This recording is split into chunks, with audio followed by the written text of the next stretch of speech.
एक hypothetical situation लीजिए कि अगर आपको किसी ऐसे देश में भेज दिया जाए Yes, जहां आप एक गंभीर अपराध करते हैं और पकड़े जाते हैं। yes. आपके सामने सरकार ने वहां के दो विकल्प रखा है कि या तो आप खुद को ट्रांसजेंडर में कन्वर्ट कर लीजिए या फिर आपको फांसी दे दी जाएगी। इन दोनों में से कोई भी आप चूज कर सकते हैं, आप क्या ऑप्ट करेंगे? सर अब अगर अपनी जान बचानी है तो ट्रांसजेंडर में चेंज करना कोई प्रॉब्लम नहीं है सर। अगर अपनी जान बचानी है मतलब आप अपने मन में फैसला क्या लेंगे, किस आधार पर लेंगे? यही सर, जान बचाना मतलब डेथ है ना सर, पेनल्टी पनिशमेंट। ट्रांसजेंडर की चुनौतियां आप झेलेंगे? I think maybe sir. बहुत श्योर नहीं लग रहे हैं आप। Yes sir, I am not sure. Not sure? इस दोनों ऑप्शन में से सर ट्रांसजेंडर ही। ट्रांसजेंडर में कन्वर्ट कर लेंगे, ठीक है सर।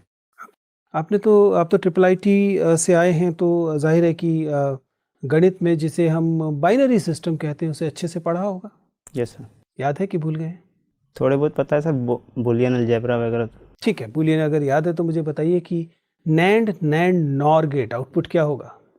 नैंड नैंड नॉर दोनों आउटपुट बता दीजिए, 0 से और 1 से। NAND and nor.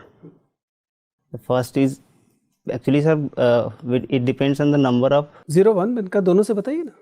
अगर सर हम बोथ पे 0 0 दे रहे हैं तो नैंड पे सर 1 हो आउटपुट जाएगा। बताइए, सीधा आउटपुट बताइए। 0 0 पे 1 हो जाएगा सर। 0 1 पे 0 होगा, 1 होगा।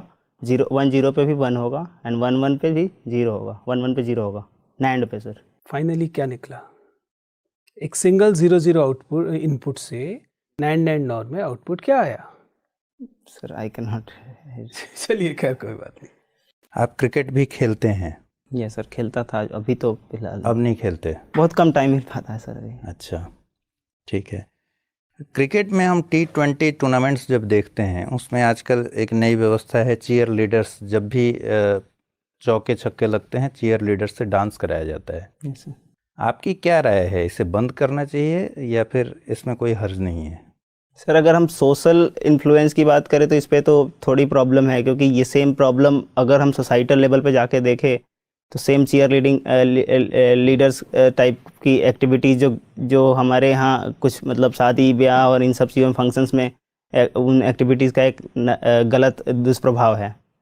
तो अगर इस टाइप से देखें तो ये तो सही नहीं है। बट अगर इसका कॉमर्शियलाइजेशन एंड मार्केटिंग स्ट्रेटजी से देखें तो इस पर्टिकुलर चीज़ पे एक रेवेन्यू जनरेशन का एक बड़ा इस पे इम्पैक्ट है सर। और अगर आप अपनी नज़र से देखें और नज़रिए से देखें तो ये तो अपने समाज पर दुष्प्रभाव और बाकी मार्केट के सर मेरे हिसाब से अकॉर्डिंग होता सर क्रिकेट में इसकी कोई ज़रूरत नहीं है। बाकी सर अब है तो उसका बाकी लोग अपोज क्यों नहीं कर रहे हैं या फिर इसका क्या दुष्प्रभाव है इतना तो नहीं, लेकिन मेरी नज़र से सर इसकी ज़रूरत नहीं है क्रिकेट में। अगर आप ट्रेन में जा रहे हैं और आपने एक लूज बॉटल रखा है अल्कोहल का, यस ठीक है, और आप बिहार क्रॉस कर रहे हैं और पकड़े जाते हैं, यस। तो क्या इस कानून के तहत आपको सज़ा होगी या नहीं होगी? ये सर इंटर स्टेट पे सर चेकिंग चलती है और इसका तब बताइएगा अगर पुख्ता तौर पर आप जानकारी रखते हो, अंदाज़ा मत लगाइएगा। आइडिया नहीं है सर, सॉरी। नहीं है आइडिया, ठीक है। कोसी रेल महासेतु के बारे में सुना है आपने? ये सर सुना है बट बताइए क्या है कोसी रेल महासेतु की परियोजना क्या है? सर ये 2 डिस्ट्रिक्ट सर एग्जैक्टली पता नहीं, सॉरी। नहीं है। एक बिहारी होने के नाते बताइए कि किसी बच्ची को 1100 किलोमीटर साइकिल चलानी पड़े, इस बात पर देश को और राज्य को गर्व करना चाहिए या शर्म आनी चाहिए? सर ये तो दुर्भाग्यपूर्ण है। पहली बात तो ये है कि एक 9 साल या 11 साल की बच्ची को इतनी दूर साइकिल चलाने पड़ रही है, वो भी अपने बीमार पिताजी को लेके।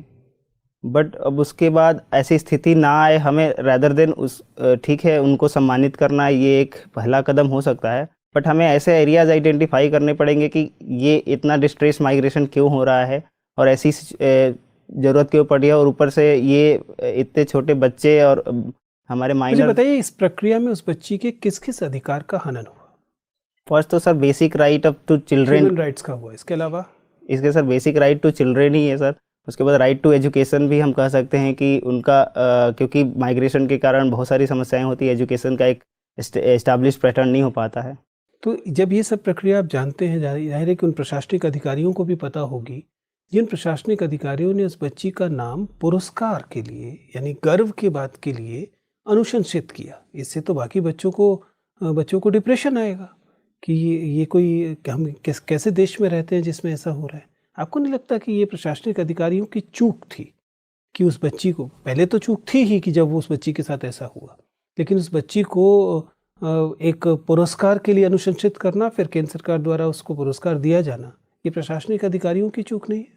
सर पुरस्कार एज ए ब्रेवरी हम दे सकते हैं, एज ए करेजियस होने का दे सकते हैं, बट ये सर ये issue as a larger issue है। ये एक मतलब गलत टाइम पे माइग्रेशन इश्यूज के टाइम पे ये उसका एक बस हमें झलक दिखने को मिला। ये इशू सर एक रेगुलर इशूज है आई थिंक। राइट अमृत। ठीक है अमृत, आपसे बात करके हम लोगों को बहुत अच्छा लगा। आपका इंटरव्यू समाप्त होता है, आप जा सकते हैं। Thank you sir. Thank you sir. आपका इंटरव्यू जो है वो 10 तारीख को है। Yes sir. आपके पास 9 दिन है। यस। चलिए तो बताइए कि इस 9 दिन के लिए, इस आज के इंटरव्यू से आपको क्या क्या बिंदु मिले जिन पर आपको 9 दिन में काम करना है? कहाँ आप ठीक जा रहे हैं, कहाँ आपको लगता है सर इन एरियाज में भी और सुधार करना है? काफ़ी अंडर प्रिपेयर्ड हूँ सर मैं, मुझे लगता है ऐसा आपको लग फैक्चुअली। रहा है? हाँ yes sir, factually I am बहुत ज़्यादा कम।